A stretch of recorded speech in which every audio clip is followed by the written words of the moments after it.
Assalamualaikum warahmatullahi wabarakatuh. Para mahasiswa sekalian, mudah-mudahan Anda selalu dalam lindungan Allah SWT dan bisa mengikuti kuliah perilaku konsumen pada siang hari ini. Kemarin di akhir kuliah yang Bapak sampaikan itu sempat menyinggung sedikit tentang manfaat mempelajari perilaku konsumen, tapi nggak lanjut karena waktunya habis. Sekarang kita lanjut lagi, yaitu manfaat mempelajari perilaku konsumen. Manfaat mengkaji perilaku konsumen itu bagi pelaku bisnis dapat dirumuskan secara rigid sebagai berikut. Yang pertama adalah memprediksi tren pasar. Memprediksi tren pasar. Jadi dengan mempelajari perilaku konsumen, kita bisa memprediksi, meramal tren pasar. Jadi tahun depan itu sudah bisa diprediksi tren pasarnya seperti apa. Nah, untuk memprediksi tren pasar itu dapat dilakukan dengan cara analisis pasar, dengan mengumpulkan data, mengidentifikasi pola, dan membuat prediksi. Itu langkah-langkahnya: mengumpulkan data historis. Jadi data secara dikumpulkan secara historis itu ya data tahun kemarin atau tahun sebelumnya lagi, itu dari bulan semester awal, semester yang berikutnya, atau dari kuartal 1, kuartal 2, dan seterusnya sampai dari tahun-tahun sebelum-sebelumnya sampai kemudian tahun sekarang. Nah, itu bisa diprediksi. Nah, itu kendaraan roda 4 itu juga bisa diprediksi. Misalnya kendaraan jenis salon, atau dalam bahasa sehari-hari masyarakat mengatakan mobil sedan. Nah, itu dari tren aerodinamis. Nah, itu sudah cukup lama. Itu awal 80-an itu trennya aerodinamis. Nah, terus kemudian dibikin semakin feminin. Nah, jadi gadis-gadis itu atau ibu-ibu karir ini, wanita-wanita karir ini pas kalau menggunakan mobil salon atau sedan tadi yang aerodinamis. Sedemikian feminin, dibikin ramping. Nah, terus kemudian berkembang, terus berubah lagi, semakin montok dan seterusnya. Nah, terus kemudian sudut-sudutnya itu enggak ada sudut yang patah siku, tapi lebih merupakan lengkung. Nah, terus bergerak dari yang seperti itu, terus kemudian belakangan trennya itu mobil yang gahar, yang sangar, tampilannya sangar, maco, jantan. Ini tren ini bisa dipelajari, kemudian diprediksi. Jadi mengumpulkan data historis seperti penjualan, perilaku konsumen, dan kondisi ekonomi. Kemudian menggunakan analisis data mengidentifikasi pola dan perubahan data, memvisualisasikan hasil analisis menggunakan grafik dan dashboard, mengevaluasi hasil dan menemukan insight yang berharga, memprediksi tren pasar. Insight itu adalah kesadaran baru atau pemahaman mendalam terhadap satu hal. Insight dapat diperoleh dari analisis data atau informasi. Insight dapat digunakan dalam berbagai bidang kehidupan seperti bisnis, pengembangan diri, dan pengambilan keputusan. Jadi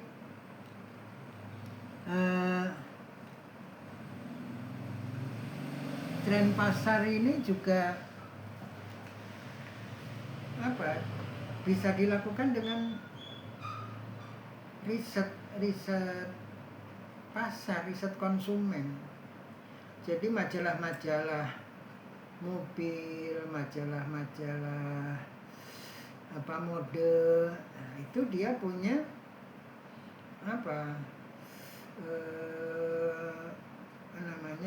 informan yang dijadikan sasaran riset. Nah, seperti ini,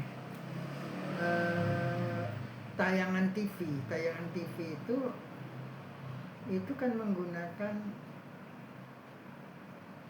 survei. Jadi ada lembaga survei yang punya responden, nggak tahu ukurannya berapa, dia respondennya berapa, itu dalam jangka waktu tertentu, periode tertentu itu diminta dia nonton apa, sedang nonton apa, kenapa, dan seterusnya, sehingga akhirnya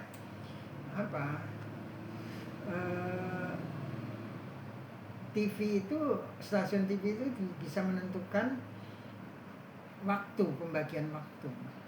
Misalnya dari pagi jam segini itu tayangan apa. Kalau film untuk anak-anak itu ya rupanya dia enak, nggak usah bayar lembaga survei, karena kartun dari pagi sampai malam ya terus-terusan, karena ya banyak juga penggemarnya. Anak-anak yang belum sekolah itu kan boleh dikata waktunya kan bebas. Tapi kalau stasiun TV yang mengambil segmen semua usia, ini perlu menggunakan jasa survei, sehingga bisa menentukan misalnya pagi gini ketika orang tua sedang sarapan sambil nonton TV, maka disajikan misalnya berita. Terus setelah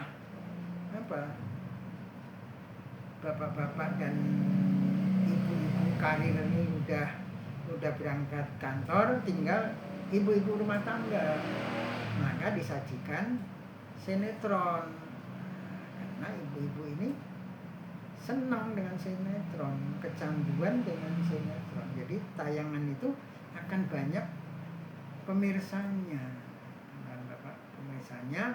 Nah, kemudian setelah jam berapa gitu, nanti setelah orang yang kerja ini pulang, tayangannya apa. Kemudian ada yang namanya prime time. Prime time itu semua anggota keluarga nonton. Ketika misalnya pembantu pun sudah selesai bekerja, dia bisa ikut nonton. Maka ini disebut prime time. Nah ini prime time itu menentukan harga iklan. Jadi satu spot iklan itu berapa harganya, itu ditentukan oleh banyaknya penonton. Nah, ini kalau tayangannya itu sesuai dengan waktunya, maka otomatis penontonnya banyak. Dan ketika prime time ini penontonnya paling banyak, sehingga iklan pada prime time ini harganya mahal.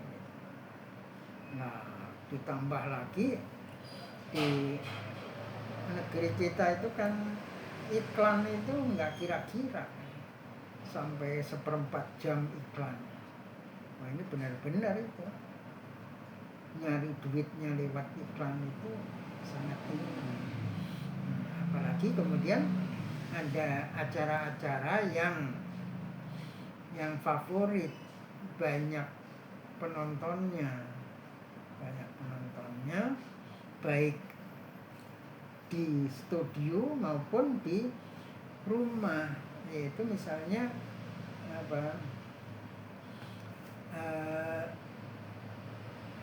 dangdut akademi atau yang lagu-lagu pop kan juga ada.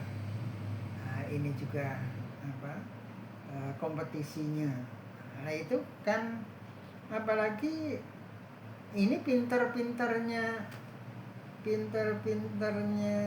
pembuat acara ini.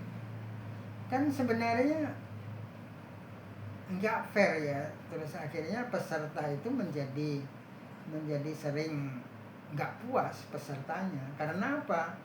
Peserta yang suaranya bagus, pokoknya hebat lah peserta ini, tapi dia nggak punya pendukung, apalagi pendukung dari daerahnya itu kurang. Daerahnya kurang minat mendukung seperti itu. Nah, ini akhirnya kecewa karena kalah dengan peserta yang dukungan di studio banyak, karena bisa menghadirkan pendukung sampai ke studio. Nah, kemudian juga di daerahnya, apalagi kalau pejabat di sana juga menggerakkan massa untuk nonton dan mendukung, sehingga suara dari penonton ini sangat kuat, sehingga akhirnya penyanyi yang sebenarnya ya kualitasnya ya nomor 2 atau nomor 3, tapi akhirnya bisa keangkat menjadi pemenang, jadi nomor 1. Nah, jadi ini karena banyak penontonnya, akhirnya iklannya menjadi mahal. Jadi ini pinter-pinternya pembuat acara dari studio TV tersebut, meskipun bikin peserta itu kecewa, karena bisnisnya memang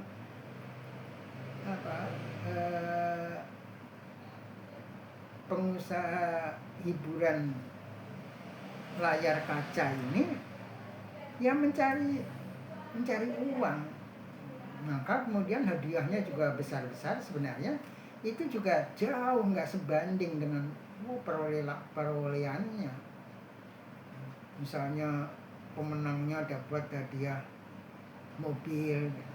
mobilnya toh cuma mobil, ya bukan yang mobil mahal lah, bukan mobil mewah, asal mobil aja. Nah, itu jangankan dalam tempo tayangan itu dari awal, dari babak penyisian sampai final, jangankan keuntungan dalam waktu yang panjang itu, keuntungan 1 hari aja itu sudah cukup lebih itu untuk beli mobil itu, nggak ada apa-apa.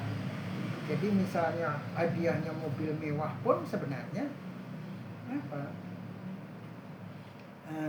nggak rugi itu studio TV.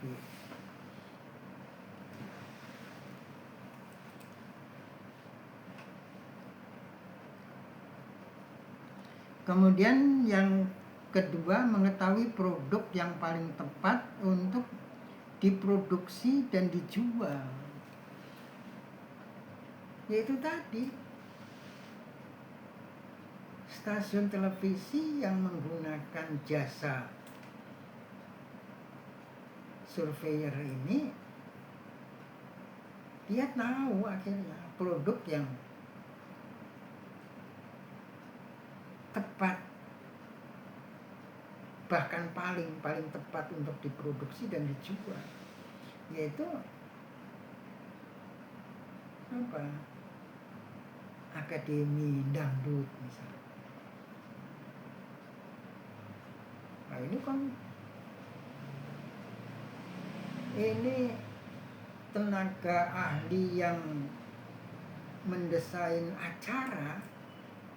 Nah ini ya boleh dikata banyak nganggurnya ini, karena ya misalnya satu acara Akademi Dangdut itu menghabiskan waktu berapa bulan, sementara acara-acara yang lain mungkin berapa kali tayangan udah bosen habis. Nah apalagi tadi kompetisi gitu bisa melibatkan penonton. Tadinya penonton ya cuma ingin nonton aja, tapi kemudian melihat ada peserta dari keluarga miskin tapi suaranya bagus, akhirnya kan timbul empati dari penonton, sehingga mengirimkan SMS untuk mengisi polling sebagai poin dari peserta kompetisi ini. Jadi sudah menghasilkan uang banyak, kemudian nggak mikirin ganti-ganti acara. Nah ini tadi misalnya itu kan yang diproduksi itu jasa hiburan. Kemudian kalau berupa barang,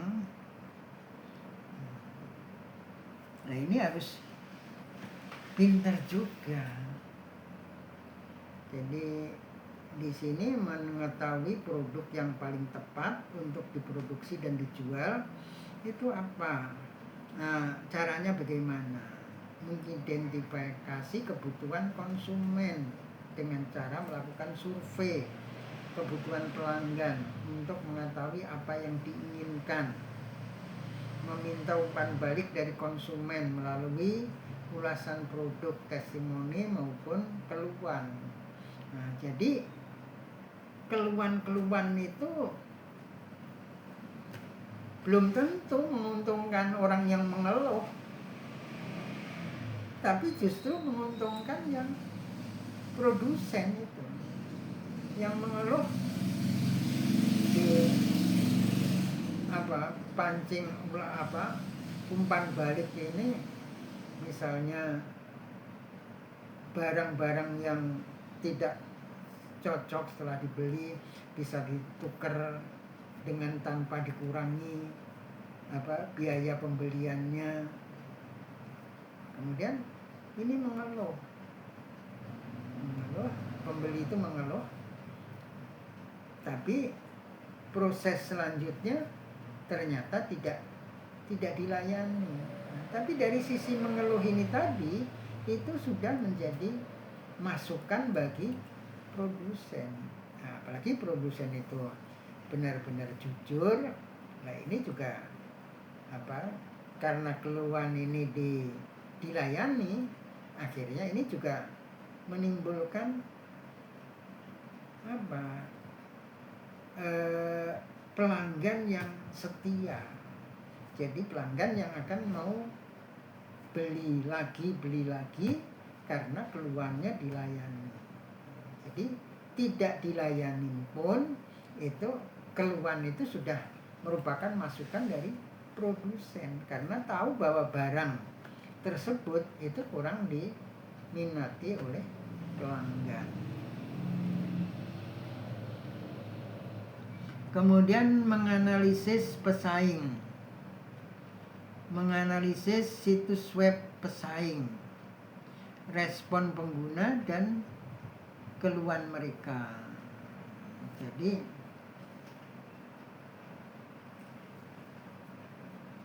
makanya perusahaan-perusahaan yang besar maju itu ada R&D, Research and Development. Jadi itulah pentingnya riset. Kecuali bangsa Konoha, pejabat-pejabat Konoha itu nggak suka dengan riset. Nah, sehingga sebenarnya itu kritik sudah lama. Jadi zaman Orde Baru itu sudah dikritik bahwa di Konoha itu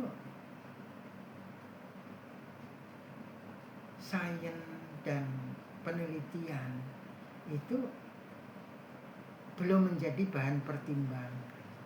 Bahkan sebaliknya, penelitian itu dianggap tidak penting.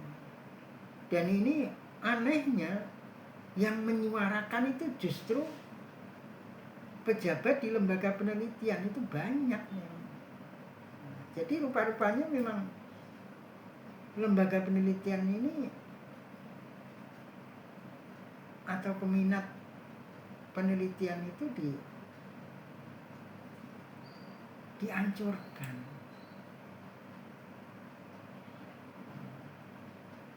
Bapak pernah menjadi pimpinan Pemret, pimpinan redaksi dari sebuah jurnal ilmiah. Itu Bapak menampilkan data tentang jumlah peneliti di negara-negara ASEAN. Ada Singapura, Malaysia, terus Thailand, Filipina, Indonesia. Per 10.000 tenaga kerja, Singapura yang paling tinggi, disusul kemudian Malaysia, kemudian ada Thailand, Filipina. Sementara kita paling rendah, karena minat jadi peneliti itu rendah, karena hasil penelitian tidak dihargai.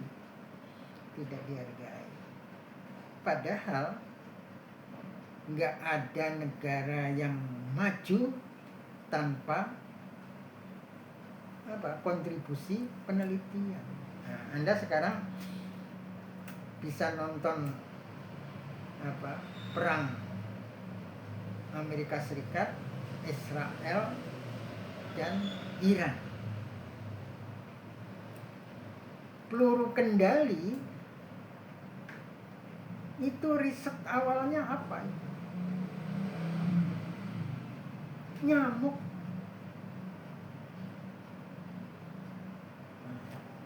Dan ini sebenarnya kalau orang Islam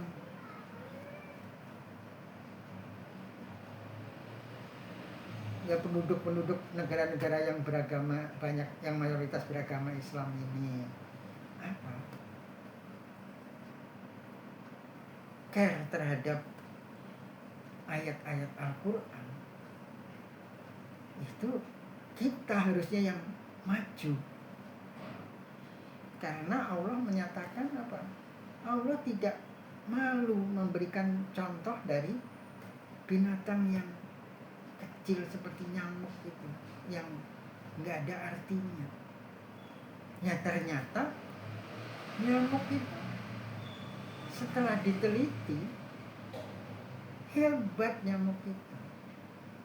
Anda pernah nggak ngelihat nyamuk nabrak kaca jendela, misalnya jendela Bapak ini, ada nyamuk nabrak ini, terus mati kelaparan karena nabrak ini, misalnya terus naik turun sampai kecapean, kelaparan, mati, lelah. Nggak ada nyamuk seperti itu. Tapi kalau lalat, lebah atau serangga lain, kalau sudah nabrak kaca gini, itu turun naik, di situ aja, nggak ada istilah mundur, karena dia begitu melihat cahaya, dia mengarah ke cahaya. Kalau nyamuk enggak, karena nyamuk apa? Mendeteksi mangsanya itu dengan sensor yang bisa menangkap panas badan mangsanya. Jadi nabrak kaca karena di sana tidak ada mangsa, nggak ada sensor apa panas badannya itu nggak menemukan tanda-tanda di sana ada mangsa, dia balik. Nah, itulah nyamuk. Nah, itu diteliti sama peneliti Amerika. Hasilnya apa? Sensor panas itu bisa dikejar. Makanya apa? Peluru kendali yang nembak pesawat yang terbang itu bukan dikendalikan, kalau yang sekarang nggak tahu Bapak, udah itu perkembangan sudah selanjutnya. Ini pada perkembangan awal. Jadi peluru itu ditembakkan, ada pesawat ditembakkan, itu peluru itu ngejar panas yang dikeluarkan oleh pesawat itu, sehingga bisa ngejar pesawat dan apa? Menembak pesawat itu, meledakkan pesawat itu.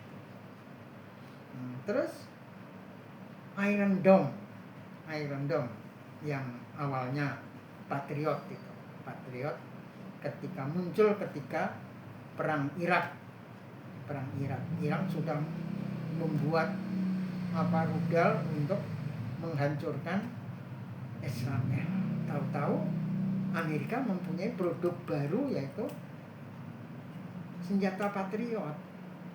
Jadi begitu ada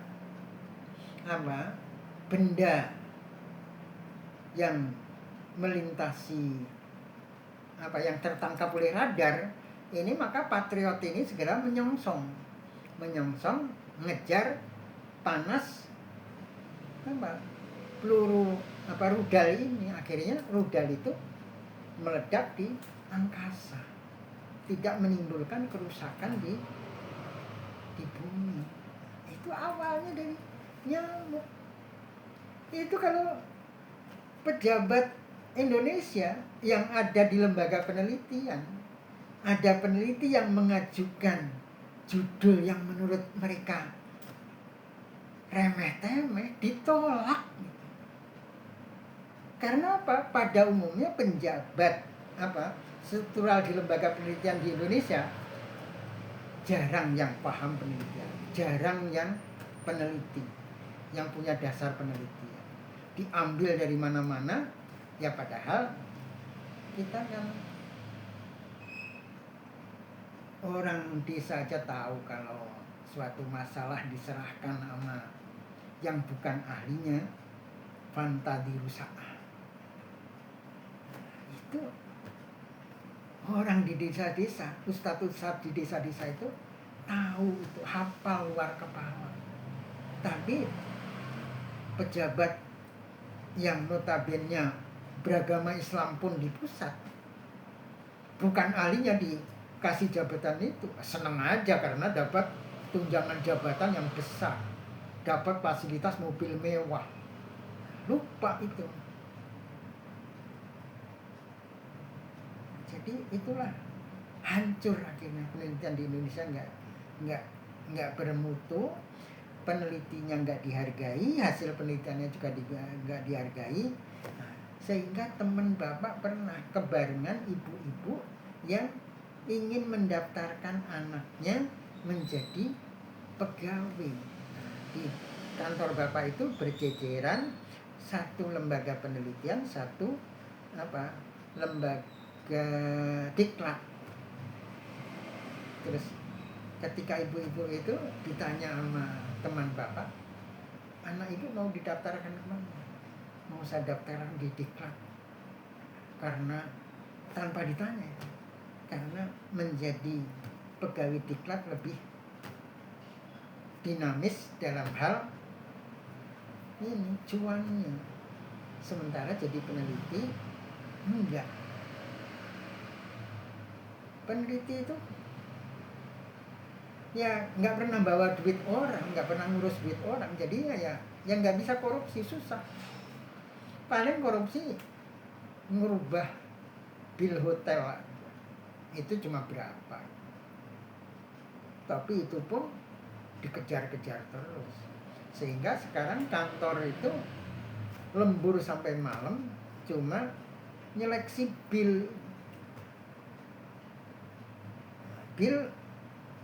pegawai-pegawai kelas bawah, nggak boleh ada selisih, sementara bosnya nyolong triliunan. Itulah yang terjadi di negara kita. Nah, Anda harus prihatin dengan itu, tapi ada semangat bagaimana merubah perilaku. Kalau Bapak sudah punya bayangan dengan belajar mempelajari ketika kemarin di pesta Piala Dunia yang terakhir di Qatar, itu penonton atau supporter dari Jepang, apa yang Anda perhatikan? Mereka begitu sepak bola usai, supporter Jepang itu mengutin sampah yang ditinggalkan oleh penonton, termasuk penonton lain. Nah itu saya kira pada umumnya orang yang lihat itu cuma bilang hebat ya supporter Jepang, tapi tidak bisa menganalisis kenapa supporter Jepang bisa seperti itu sementara supporter lain nggak ada. Dan supporter kalau Indonesia nggak punya itu ya yang disupport yang nggak ada ya, jadi jarang yang nonton ke sana. Kalaupun nonton itu orang-orang kaya, cuma nyari hiburan. Kenapa terjadi di Jepang? Itu sebenarnya saingannya itu Islam, atau Islam harus bisa lebih dari itu. Misalnya kan negara-negara Islam yang lain juga banyak yang ikut kompetisi Piala Dunia itu, tentunya ada supporternya. Kenapa nggak muncul dari negara-negara Islam yang seperti itu? Itulah perbedaan. Padahal di agama kita ada dalil an-nadhafatu minal iman, tapi itu ya itu gitu aja. Nah, bahkan di pondok pesantren Yaping dulu Pak Kiai Dawam sempat marah-marah juga sama santri, kamarnya itu ditulisin an-nadhafatu minal iman dengan hot yang gak jelas, yang jelek, tulisannya juga jelek, catnya jelek. Jadi bukannya nambah indah tapi nambah kotor. Jadi judulnya an-nadhafatu minal iman, tapi itu juga tidak menyontohkan kebersihan, tapi malah menyontohkan kejorokan. Pak Kiai Dawam marah-marah. Ya nggak marah-marah banget, pokoknya nanya itu siapa yang nulis itu, hapus itu, cat lagi, cat putih, cat tembok, karena tulisan itu sebenarnya nyuruh orang supaya berbuat bersih, tapi tulisannya sendiri tidak membuat bersih, dan tulisannya juga nggak indah karena hotnya nggak jelas.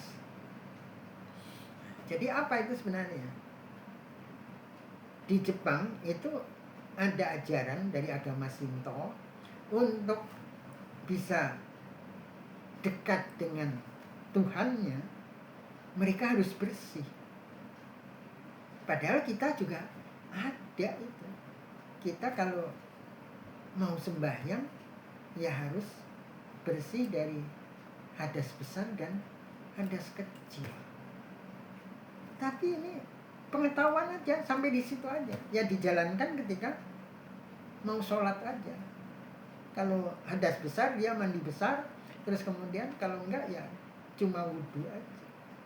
Bahkan kadang-kadang ke masjid pun tidak mencerminkan An-nadhofatu minal iman. Karena apa? Ke masjid sarungnya udah butut, terus sarungannya juga asal uwel-uwel, bukan pakai baju yang bersih dan cakep, tapi pakai kaos oblong yang warnanya sudah nggak jelas. Ini harusnya apa?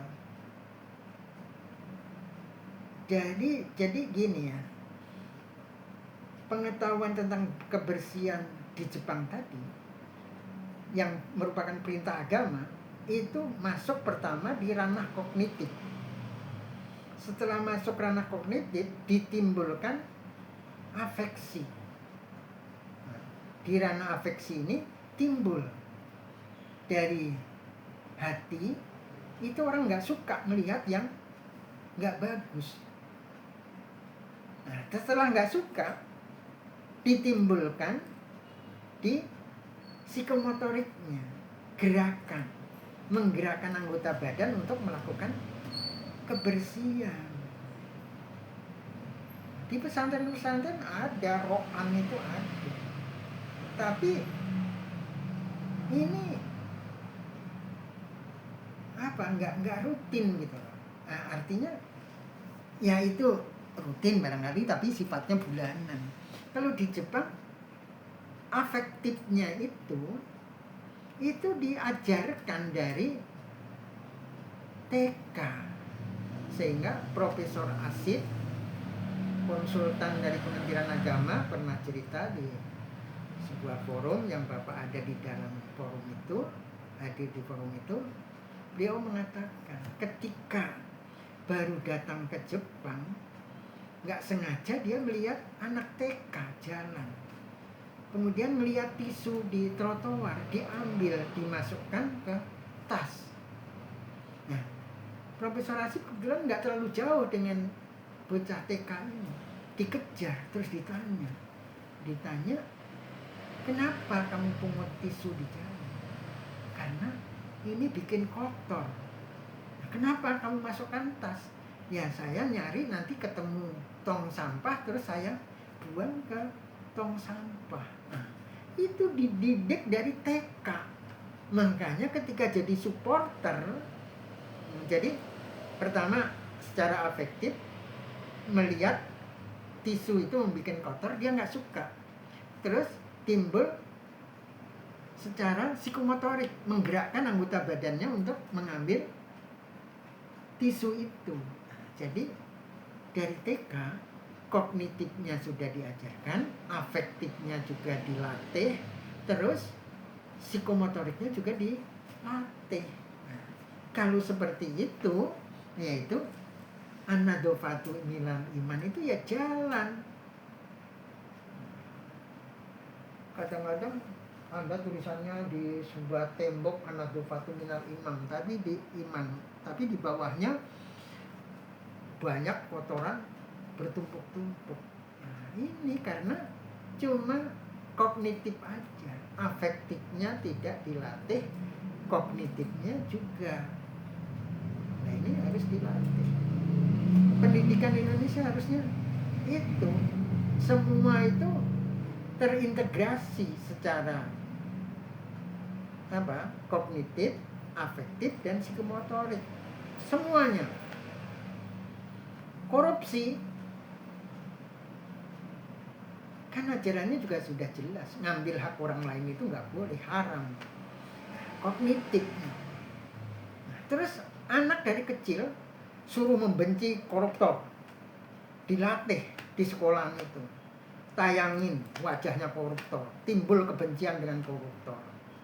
Terus secara afektif ditekankan jangan melakukan korupsi, mencegah pergerakan tangan untuk berbuat jadi koruptor yang itu pekerjaan kotor. Itu semuanya kalau dilakukan seperti itu, beres ini. Melihat kemiskinan,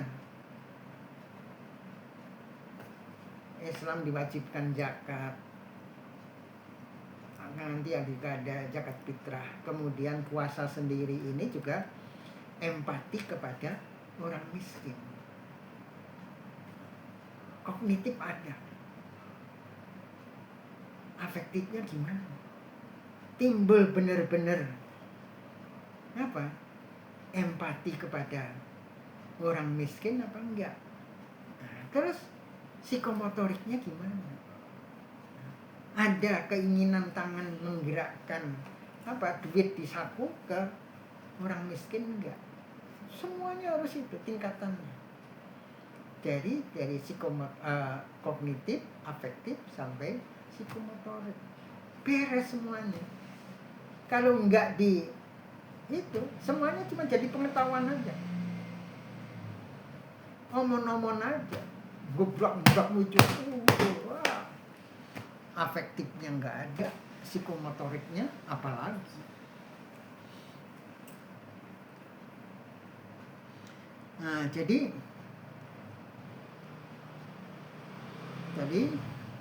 menganalisis pesaing, memahami kebutuhan konsumen melalui medsos. Nah, sekarang mudah, ada medsos itu lebih mudah. Kemudian wawancara dengan konsumen mengenai kebutuhan mereka. Jadi ada beberapa konsumen yang dijadikan sampel untuk diwawancarai, melakukan FGD. Konsumen-konsumen yang dijadikan informan itu diajak FGD, focus group discussion. Kemudian yang kedua, mempertimbangkan kualitas produk. Itu penting untuk memenuhi harapan pelanggan dan menjaga reputasi perusahaan. Nah, jadi kalau kualitas baik, ini otomatis citra atau reputasi perusahaan itu ikut. Kalau orang beli barang ternyata cepat rusak, yaitu akhirnya tidak ada keinginan untuk membeli ulang. Kemudian tingkat kualitas produk tidak jarang dipertimbangkan dengan kekuatan pasar. Jadi kualitas ini akan berpengaruh pada pasar. Kemudian yang ketiga, membantu menentukan harga yang tepat. Jadi harga itu mempengaruhi. Jangan Anda pikir harga murah itu selalu bagus. Jadi orang tertentu kalangan atas itu pengennya harga mahal. Kemudian yang keempat, memahami nilai yang dirasakan konsumen. Nah, jadi kalau nilainya sesuai, apalagi di kalangan masyarakat kita itu kan ada pepatah harga tidak bohong. Nah, ini sebenarnya harus dipahami sama produsen, mempelajari nilai-nilai yang ada di masyarakat, yang ada di konsumen.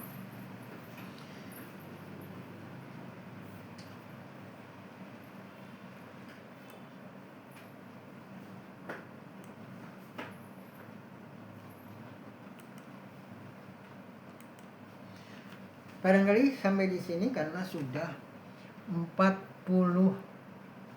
menit. Sampai di sini. Assalamualaikum warahmatullahi wabarakatuh.